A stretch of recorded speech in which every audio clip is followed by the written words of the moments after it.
जी dears, कैसे हैं आप? आई होप आप सब ठीक होंगे। So welcome to GS academy. आज हम बात करेंगे नाइन्थ क्लास के एक और पास्ट पेपर की, और सब्जेक्ट है बायोलॉजी 2016 का ग्रुप 1 का ये पेपर है, जिसमें हम एमसीक्यूज़ को जो हल करेंगे।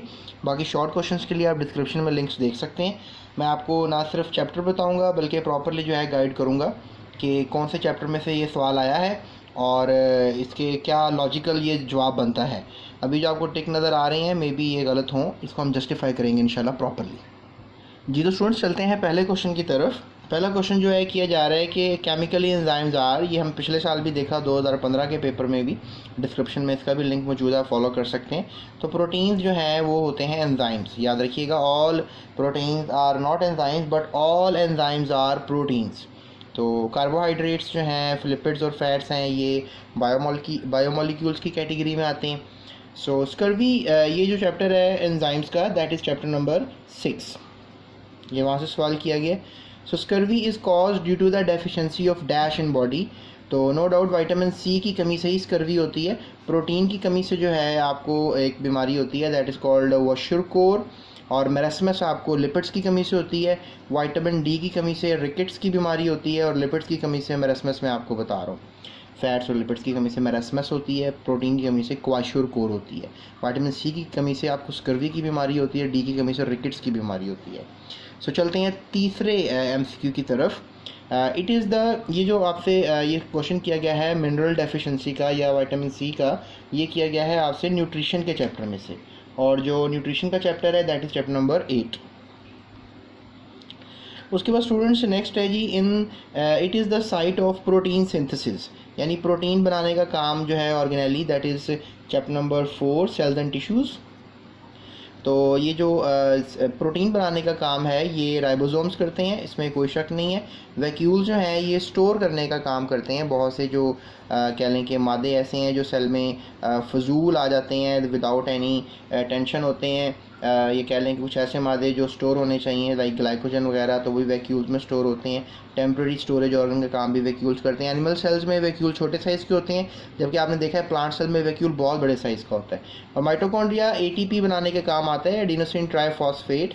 तो ना न्यूक्लियस जो है उसमें डीएनए आरएनए आपको नज़र आएगा, स्पेशली डीएनए में क्रोमोसोम्स की शक्ल में नज़र आएगा। ये भी ऑर्गेनेलीज हैं तीनों, लेकिन राइबोसोम्स प्रोटीन बनाने का काम करती हैं। सिंथेसिस का मतलब बनाना होता है।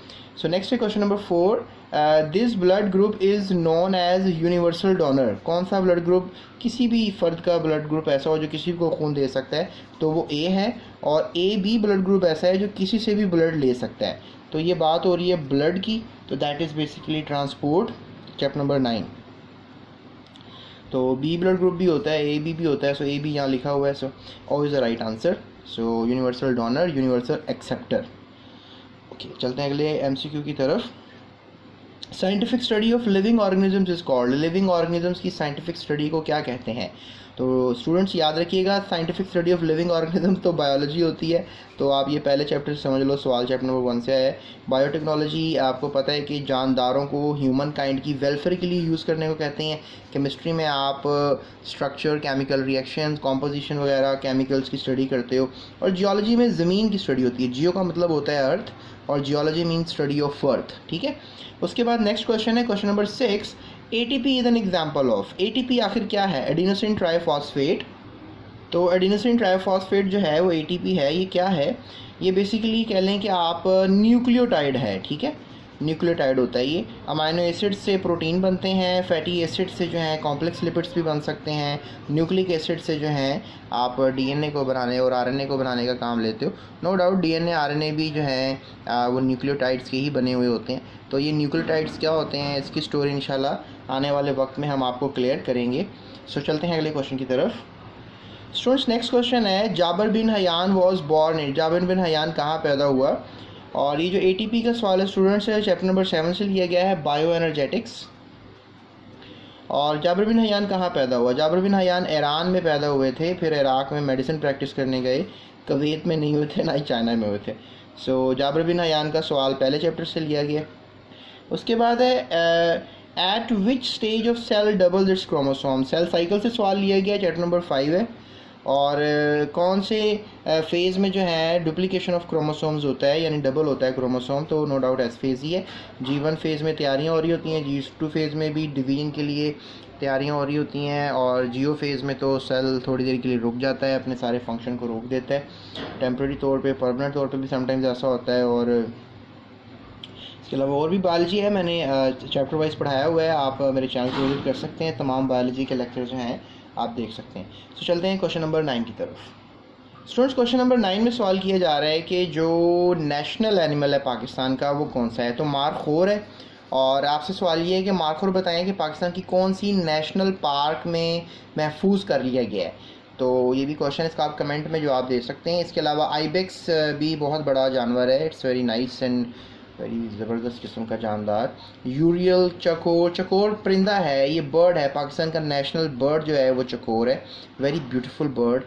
ओके, सो ये चैप्टर ये है biodiversity, I think so chapter number 3 से सवाल लिया गया है ये। उसके बाद है जी मलेरिया स्प्रेड बाय स्पैरोज़ और बाय मॉस्किटोज़।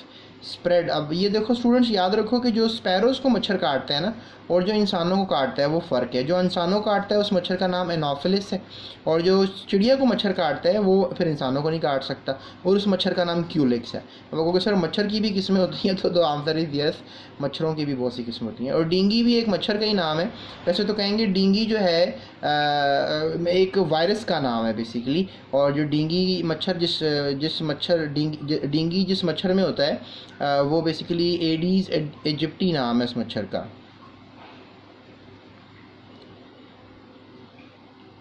इसके अलावा एफिड्स तो कहते हैं ये टिड्डी जो होती है, टिड्डियाँ जो होती हैं, टिड्डी को एफिड कहते हैं। So Culex is the very right answer, Anopheles इंसानों को काटता है, so cube A is the right answer. उसके बाद 11वां सवाल जो है, ये जो है सेकंड चैप्टर से लिया गया है, biological problem, solving a biological problem. उसके बाद 11वां सवाल है, a normal mature human heart has a weight about. तो ये ट्रांसपोर्ट से सवाल लिया गया है, और ट्रांसपोर्ट आपका जो बुक का चैप्टर है वो 9 है, क्योंकि हार्ट का टॉपिक सारा उसी के अंदर है। चैप्टर नंबर 9, इसका क्या वज़न होता है, 250 से 250 ग्राम, या 250 से 350 ग्राम ये होता है वज़न। So that is the right answer, इतना होता है कम से कम एक एडल्ट ह्यूमन का वज़न, हार्ट का वज़न। So which of these is a A cellular, इसमें से जो सेल प्रॉपर नहीं होता, बैक्टीरिया भी किसी हद तक सेल है लेकिन प्रॉपर नहीं, लेकिन है सेल। और इसके अलावा ह्यूमन बींग्स तो एक पूरा जानदार इंडिविजुअल है, फंगस भी एक जानदार इंडिविजुअल है। ए सेलुलर क्या है, वायरस ए सेलुलर है, क्योंकि इसको आप सेल नहीं कह सकते, ये बॉर्डर लाइन है जानदारों के दरमियान और नॉन जानदारों के दरमियान।